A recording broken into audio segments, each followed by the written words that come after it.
Bonjour à tous et bienvenue une nouvelle fois chez Dagoma. Aujourd'hui on vous présente notre tutoriel pour peindre sur vos impressions 3D ainsi que le matériel adéquat. C'est parti, let's go. Donc c'est parti pour le tutoriel. Au niveau du matériel, il vous faut un pot de peinture de chez Bricoflex ainsi que votre pièce imprimée en 3D. Et c'est parti pour les étapes. Première étape, on ouvre le pot. Et deuxième étape, on trempe la pièce imprimée en 3D. C'est super. C'est pas comme ça qu'on fait. Je vais te montrer. Ah bon? Vous l'aurez compris, je ne suis pas expert en peinture, je suis là pour vous aider en impression 3D. Pour m'aider sur la peinture, j'ai fait intervenir Wissam. Bonjour Wissam, bienvenue chez Dagoma. Salut. Je te dis bienvenue chez Dagoma, mais non, puisque tu connais, c'est ton lieu de travail.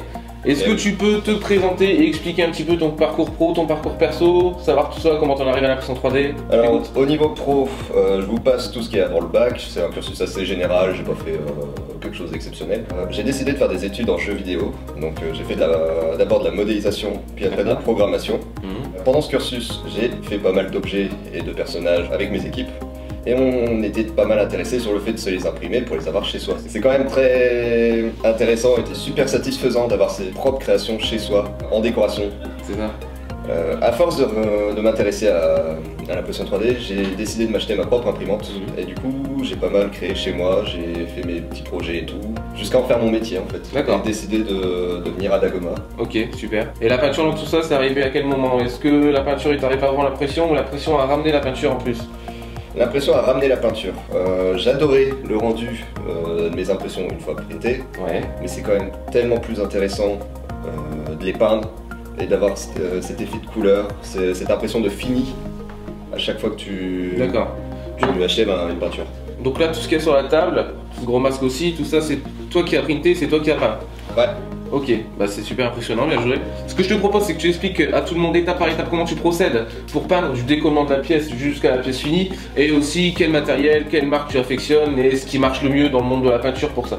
Ok. Alors, première étape, je pense que vous la connaissez tous. Nettoyer tout ce qui est support, bout de plastique qui dépasse et autres, mais en gros nettoyez votre pièce, retirez tout le plastique qui vous gêne. D'accord. C'est une étape très simple. Et après on passe à l'étape la plus importante et qui va vous consommer le plus de temps. Le ponçage. Vous allez poncer soit avec du papier de verre, soit avec des éponges à poncer. Donc là c'est...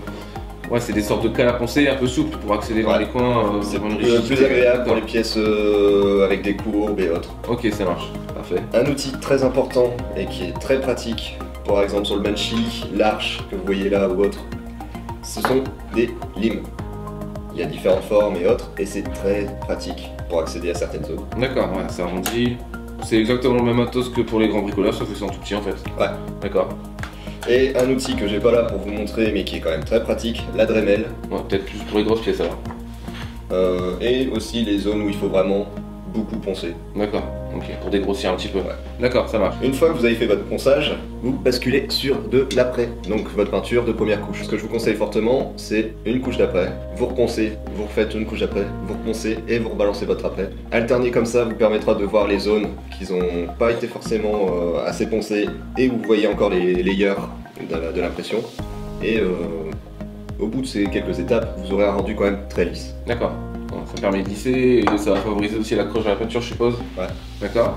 Après, l'étape que tout le monde attend, la peinture.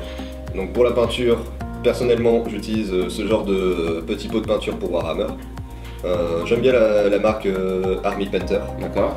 Citadel est aussi une très bonne marque, mais vous n'êtes pas obligé d'acheter ce genre de matos.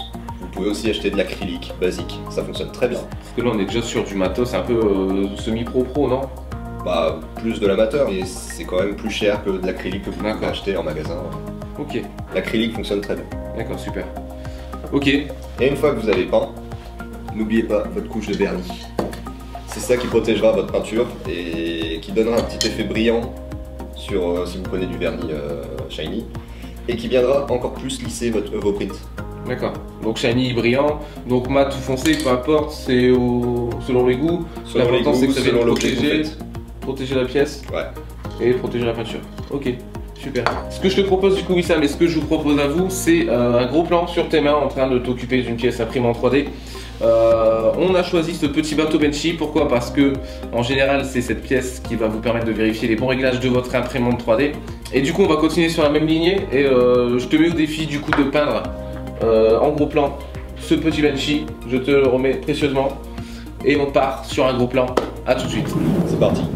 Bon, je vous abandonne tout de suite pour aller passer une couche d'aérosol sur le bateau, ça fera ma sous-couche. Je vais dans une zone aérée porter un masque, je reviens.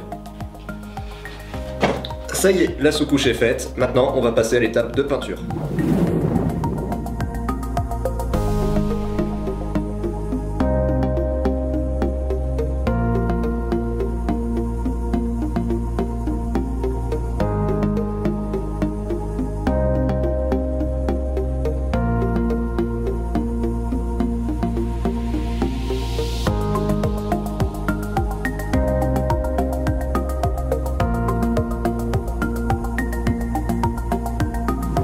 Donc voilà, ça y est, on se retrouve en plan large.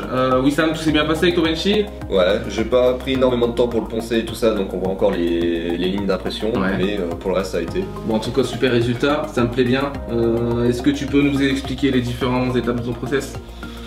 Comme ils ont pu le voir, j'ai commencé d'abord par faire ma sous-couche, donc j'ai été à la bombe en extérieur pour recouvrir un peu le bateau de peinture.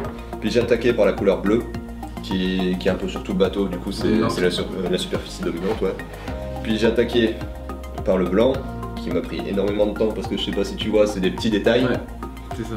Et j'ai mélangé du jaune et du marron pour donner une couleur assez intéressante pour le bois. Pour le pont, ouais. Le pont bois. Pas mal, joli. D'accord. Et avec le temps de séchage à chaque fois et autres, je pense avoir passé 1h30 dessus. D'accord. Bon. Tu parlais d'extérieur par rapport à la bombe, parce que ça se disperse, parce que ça a une odeur? Parce que les bombes aérosols, on utilise des gaz, oui, pour faire sortir la peinture et que c'est nocif pour la santé. Du coup, faites ça dans des zones aérées, portez des masques. C'est important aussi la santé, ne l'oubliez pas. Ok, bah c'est super. Également pour la peinture, évitez de rester trop longtemps à respirer de la peinture, pensez à prendre des pauses. D'accord. Bah écoute, c'est parfait. En tout cas, super résultat, bravo. Je serais loin de réussir à avoir un résultat pareil. Je vous rappelle ma technique de tout à l'heure, c'était pas vraiment pareil.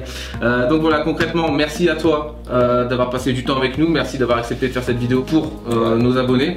En attendant, nous, on se retrouve la prochaine fois pour une nouvelle vidéo. Si cette vidéo vous a plu, n'oubliez pas, comme d'habitude, un petit commentaire pour nous dire si oui ou non c'est sympa, s'il faudra recommencer avec autre chose. En attendant, je vous laisse vous abonner, activer la petite cloche. Non, Wissam n'est pas la cloche.